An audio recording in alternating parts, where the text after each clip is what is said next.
Vivo en una era de versículos famosos, tatuados, viralizados, citados en camisetas, púlpitos y redes sociales. Juan 3:16, Salmo 91, Jeremías 29:11. Todos los conocen. Pero, ¿y si te dijera que hay un versículo escondido en medio de las Escrituras que, según Charles Spurgeon, tiene un poder espiritual tan profundo que fue capaz de sacudir el infierno, restaurar al quebrantado y reavivar el fuego de la fe en los días más sombríos? Mientras la mayoría persigue promesas de bendiciones y declaraciones positivas, este versículo es casi ignorado.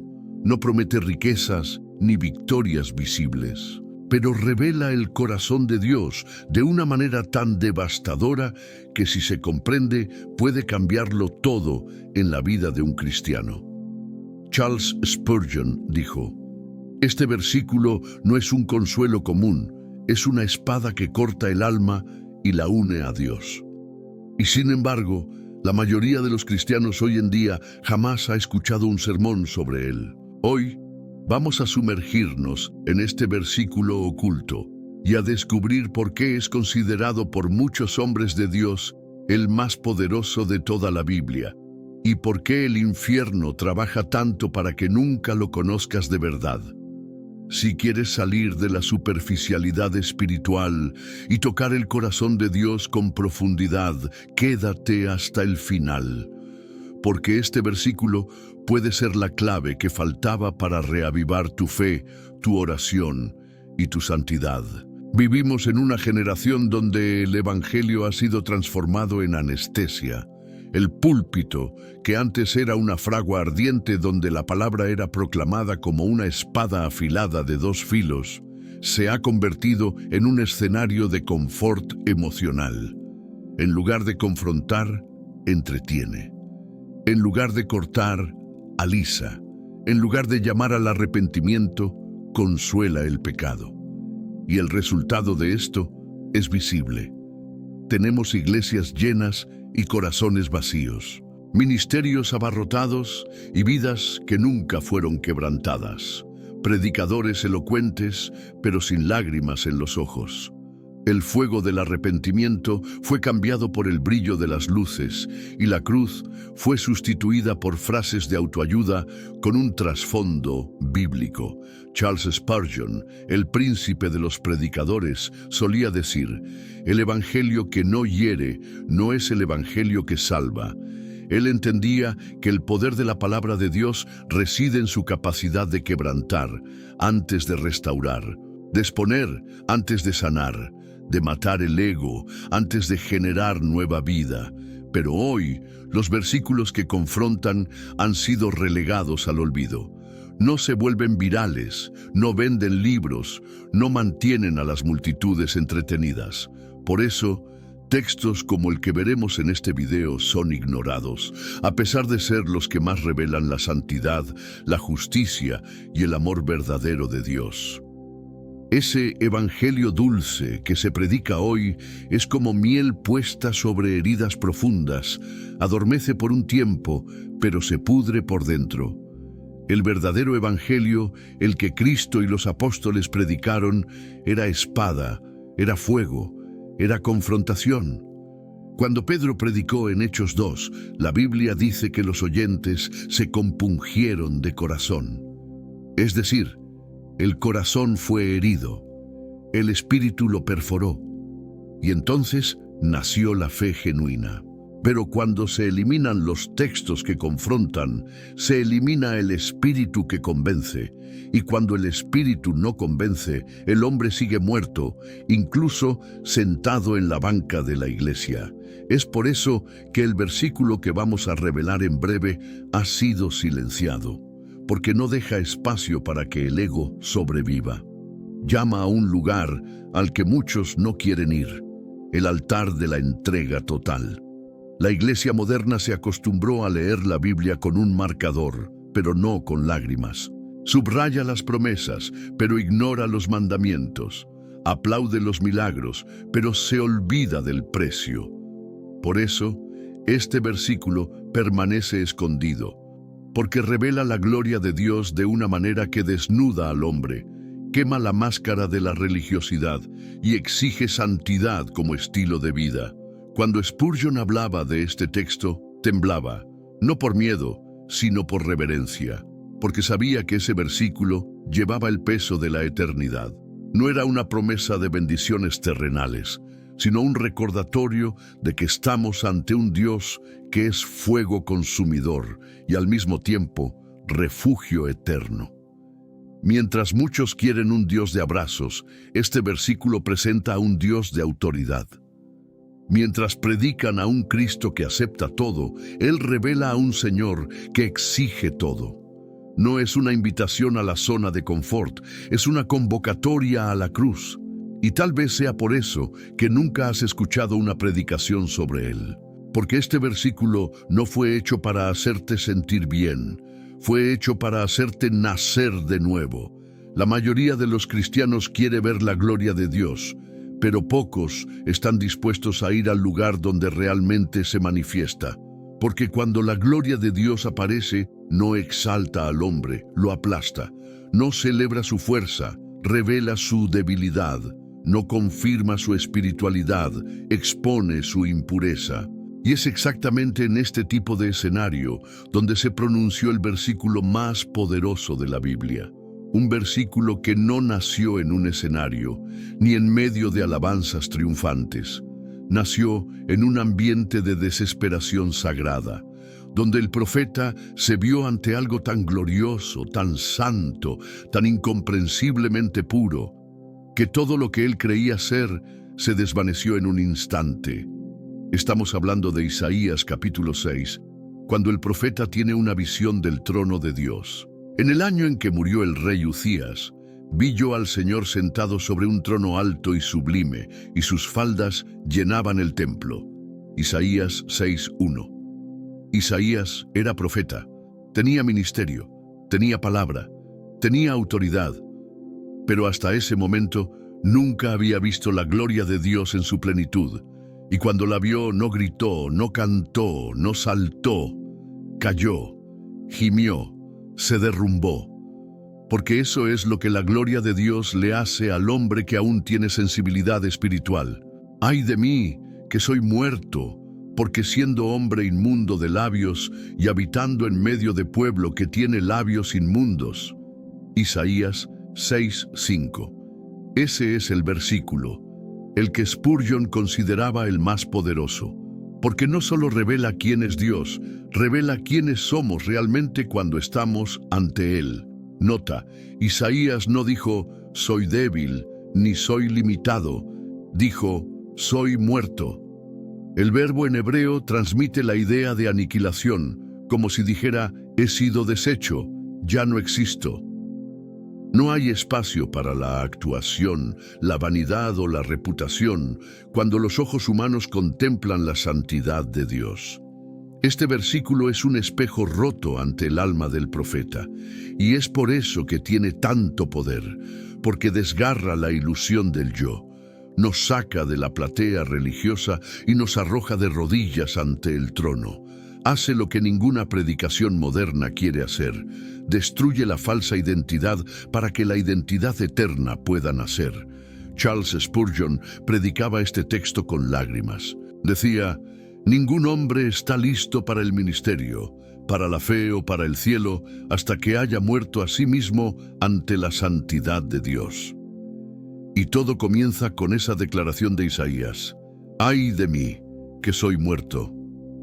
Este es el versículo más poderoso de la Biblia, no porque hable de milagros, sino porque inicia el verdadero milagro, el de la quiebra del ego, porque el hombre solo puede ser usado por Dios después de ser destruido por Él, destruido en el orgullo, en la vanidad, en la justicia propia, destruido en la carne para vivir en el espíritu. La gloria de Dios no es un espectáculo, es una revelación que rompe las estructuras del corazón. Fue eso lo que Isaías vivió, y fue eso lo que Spurgeon predicaba. Dios no unge a quien no ha sido quebrantado, no envía a quien no ha sido vencido, y no exalta a quien no ha aprendido a morir. Este es uno de los mayores misterios espirituales que la generación actual rechaza, pero que está impreso en cada línea de la vida de los profetas, de los apóstoles y del propio Cristo. Antes de que Isaías escuchara, «Ve y di a este pueblo», tuvo que declarar, «¡Ay de mí, que soy muerto!». Antes de que Moisés liberara al pueblo, pasó 40 años en el desierto siendo olvidado. Antes de que Pablo escribiera cartas que moldearían la iglesia, estuvo ciego por 3 días, sin comer ni beber. Antes de que Pedro predicara a 3.000 almas, lloró amargamente ante su propia cobardía.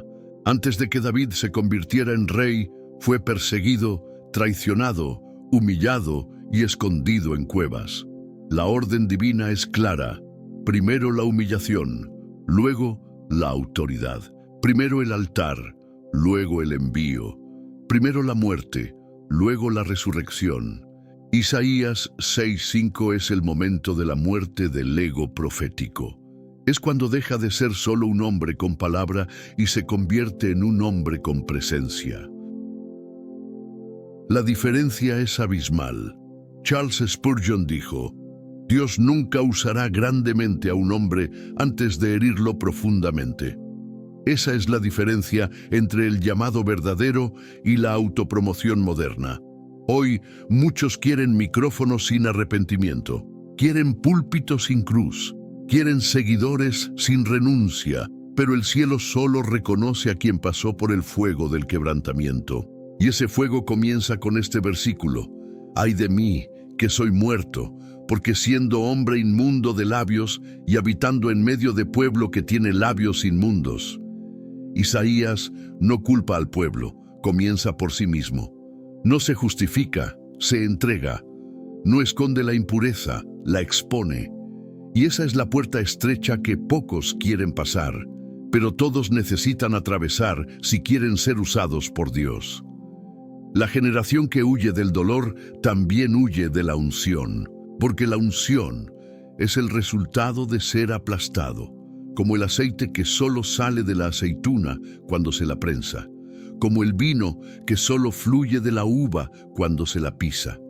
¿Quieres ser lleno de Dios? Prepárate para estar vacío de ti mismo. ¿Quieres ser enviado por Dios? Prepárate para ser derribado por Él. Isaías lo fue, Pedro lo fue, Pablo lo fue. Y si quieres vivir algo que va más allá de lo religioso, de lo tibio y de lo cómodo, tú también necesitas serlo. Isaías había sido deshecho.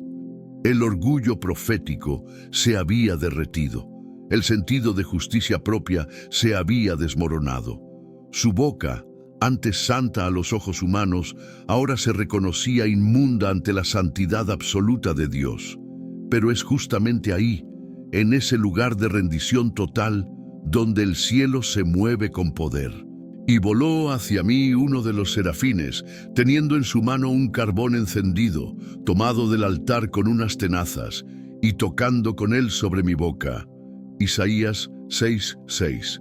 ¿Qué fue lo que tocó a Isaías? ¿Una palabra de aliento? ¿Un elogio divino? ¿Una promesa de restauración? No, un carbón encendido. El altar de Dios liberó fuego. Un serafín, cuya función es adorar y proclamar la santidad del Señor, descendió con urgencia, con una misión clara: tocar los labios inmundos del profeta con algo que arde, que quema, que purifica. La confesión de Isaías abrió espacio para el fuego del cielo. No un fuego emocional, sino un fuego santo, quirúrgico, abrasador, que consume todo lo que es impuro para dejar solo lo que es eterno. Muchos quieren la presencia de Dios, pero rechazan el altar. Quieren la gloria, pero sin el fuego. Quieren ser tocados, pero no quemados. Pero no existe unción sin purificación, no existe envío sin carbón. Spurgeon decía: el carbón encendido del altar no es un premio, es un tratamiento, y solo los que claman «ay de mí» están listos para recibirlo. Y fíjate, El carbón tocó precisamente la parte que Isaías reconoció como inmunda: los labios. Esto es un principio espiritual. Dios toca donde tú entregas. Él purifica lo que tú confiesas. Él transforma aquello que tú pones en el altar. Isaías no ofreció alabanzas ni títulos. Ofreció su bancarrota, y eso fue lo que conmovió al cielo.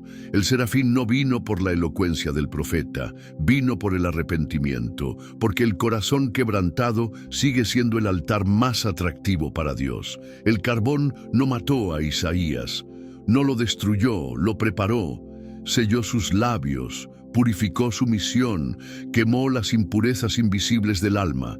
Después del toque, el profeta no era solo un hombre con palabras, era un mensajero con fuego. Y tal vez sea eso lo que falta en nuestros días: predicadores con carbón en los labios, intercesores con altar en las rodillas, cristianos con marcas del fuego y no solo del micrófono. Este versículo poderoso, cuando se revela en su contexto completo, muestra que la verdadera experiencia con Dios siempre implica un dolor redentor. La presencia que consuela también consume. La gloria que llena también expone. El toque que transforma también quema. Y es este fuego el que separa lo religioso de lo consagrado, el artista del profeta, el seguidor del discípulo. Solo después del «ay de mí» es que Isaías oye la voz de Dios. Y eso revela un principio espiritual profundo. La revelación no viene para los altivos, sino para los rendidos. Hay una secuencia en el cielo que no se puede romper: confesión, purificación y solo entonces, dirección. Después oí la voz del Señor que decía: ¿a quién enviaré y quién irá por nosotros? Isaías 6:8. Antes, Isaías veía, pero no oía. Contemplaba, pero no discernía. Solo cuando su alma fue despojada de la justicia propia, cuando sus labios fueron tocados por el carbón encendido, la voz de Dios se volvió audible. ¿Cuántos hoy piden dirección divina, pero se niegan a ser quebrantados? Quieren oír el llamado sin pasar por el altar. Desean el envío, pero aún viven con los labios inmundos y el corazón lleno de sí mismos. Pero el patrón bíblico es inmutable. Dios solo revela su voz a los que se vacían totalmente ante Él. Spurgeon decía: Dios no revela su voluntad a los que desean la gloria propia, sino a los que se hicieron polvo ante su santidad. Nota que la pregunta divina no es directa para Isaías. Dios no dice: Isaías, ve. Lanza una convocatoria abierta al cielo: ¿a quién enviaré? Es como si el cielo probara a quién estaba escuchando con los oídos del quebrantamiento. Y entonces Isaías responde con una de las frases más emblemáticas de toda la Escritura: heme aquí, envíame a mí. Ya no hay duda, no hay más excusas, no hay más justificación. El hombre que decía: ay de mí, ahora dice: envíame a mí. El mismo labio que antes confesaba inmundicia, ahora proclama disposición. El mismo corazón que temblaba ante la gloria, ahora arde con coraje. Esta es la transformación que solo la santidad puede generar.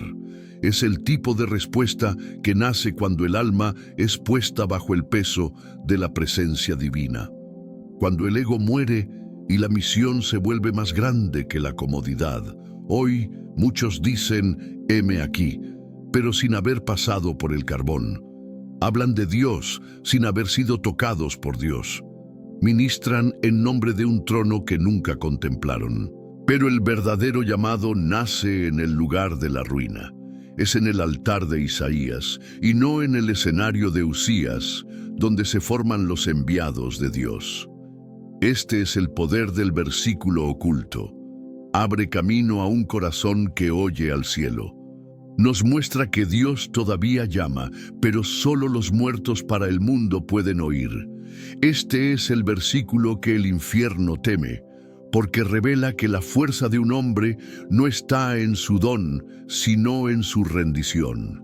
Y es por eso que Spurgeon decía que este era el más poderoso, porque es el punto de partida de todo renacimiento verdadero.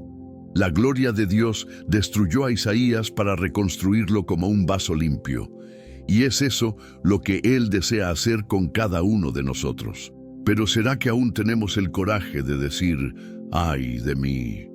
¿Será que todavía hay espacio en medio del griterío de los cultos modernos para oír la pregunta que resuena desde el trono? ¿A quién enviaré? La respuesta del cielo todavía espera por labios que fueron purificados, por corazones que fueron vencidos, por hombres y mujeres que llegaron al final de sí mismos. Esta es la fuente del llamado verdadero. Este es el fuego que precede a la voz. Este es el camino estrecho que conduce a la autoridad espiritual, y todo comienza con un único versículo, que pocos tienen el coraje de predicar. Si hay un versículo que el infierno odia, es este. No por las palabras en sí, sino por el efecto espiritual que provoca cuando entra en el corazón de alguien con hambre de Dios. Este versículo, ay de mí, que soy muerto, es un terremoto en el alma adormecida. Hace que el creyente religioso se vea a sí mismo. Derriba al ministro arrogante del púlpito. Hace que el pecador deje de justificar su rebeldía, arranca la máscara de la fe superficial. Y por eso los demonios intentan silenciar este mensaje. No temen a los versículos decorados, temen a los versículos encarnados. No tiemblan ante las palabras bonitas, tiemblan ante un alma que fue aplastada por la gloria de Dios y reconstruida por el fuego del altar. Hoy, la iglesia moderna habla mucho de bendiciones, pero poco de quebrantamiento. Habla de identidad, pero evita el arrepentimiento. Canta sobre el trono de Dios, pero silencia el versículo que Isaías declaró cuando lo vio. El infierno hizo un pacto con muchos púlpitos. Habla de todo, menos de rendición. Canta, salta, declara, proclama, pero no digas, ¡ay de mí! Porque ese grito hiere el orgullo, desgarra el alma y trae al Espíritu Santo de vuelta al centro. Spurgeon decía, el alma que dice, ¡ay de mí!, expulsa al diablo de la mente y atrae la presencia del Altísimo. Y es por eso que este versículo está desapareciendo de las predicaciones, porque no entretiene, sacude, no seduce, santifica, no aumenta los aplausos, aumenta las lágrimas. Hay una guerra invisible que se libra en el mundo espiritual para impedir que la iglesia vuelva al altar. Y este versículo es la clave. Cuando se proclama con verdad, el Espíritu convence, los corazones se doblegan, el cielo desciende y el infierno no puede soportarlo.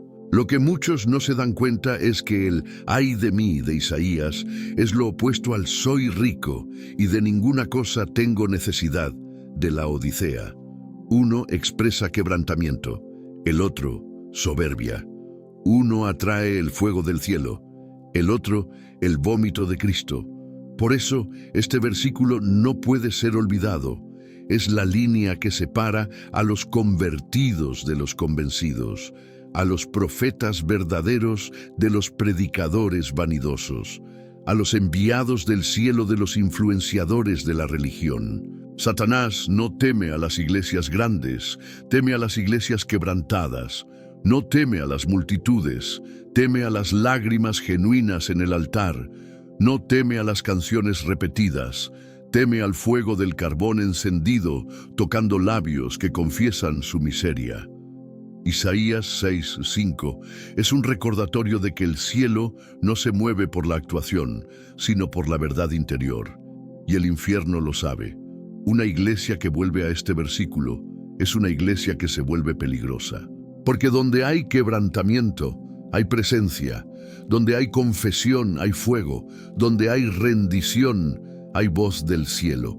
Este es el versículo que los demonios intentan borrar, pero es también el versículo que Dios quiere reavivar en nuestra generación, Hay algo que necesita regresar urgentemente a la iglesia de nuestros días: la espada en la boca de los santos. No la espada del orgullo religioso, no la hoja de la acusación, sino la espada del Espíritu, afilada por el arrepentimiento, empuñada por la humildad y forjada en el fuego de la presencia de Dios. Ese es el poder oculto en el versículo de Isaías 6:5. Cuando Isaías confiesa, ¡ay de mí!, no solo está reconociendo su condición, está pasando por la fragua donde Dios forja a sus portavoces. Está entregando su propia boca para que sea sellada con el carbón encendido, ya no para hablar palabras humanas, sino para llevar la palabra viva. La Biblia dice en Apocalipsis que Jesús tiene una espada afilada que sale de su boca. La iglesia es el cuerpo de Cristo. Entonces, ¿dónde está hoy esa espada? ¿Dónde está la boca llena de fuego, pura, rendida, separada? ¿Dónde están los labios quemados por el altar, que no temen a los hombres porque ya han visto la gloria de Dios? La espada de la palabra necesita volver a cortar, no para matar, sino para sanar. No para humillar, sino para purificar. Debe volver a los púlpitos, a los hogares, a las rodillas en oración, a las alabanzas, a las predicaciones, a los discipulados. Spurgeon lo sabía, por eso valoraba este versículo más que cualquier otro, porque entendía que el verdadero ministerio comienza cuando la carne es herida y el espíritu es encendido. Pero hoy lo que se ve son muchas bocas hablando de Dios sin haber sido tocadas por Él. Predicaciones sin quebrantamiento, alabanzas sin temor, ministerios sin renuncia, líderes sin altar. Por eso la iglesia necesita volver a este versículo. No es bonito, no es fácil, pero es verdadero, y donde hay verdad, el Espíritu se mueve. Donde hay confesión, hay transformación. Donde hay reverencia, hay gloria. Isaías solo pudo decir, heme aquí, envíame a mí, porque primero dijo, ¡ay de mí! La boca solo se volvió profética después de ser purificada. La voz solo fue oída en el cielo después de que el ego cayó por tierra. Este es el camino. No hay otro. No hay atajos para el cielo. No hay gloria sin cruz. No hay envío sin carbón. Hoy Dios está buscando hombres y mujeres dispuestos a este camino estrecho. Gente que no quiere solo usar la Biblia, sino ser atravesada por ella. Que no busca fama, sino presencia. Que no teme ser quebrantado, si eso es necesario, para que la espada regrese a la boca de la iglesia.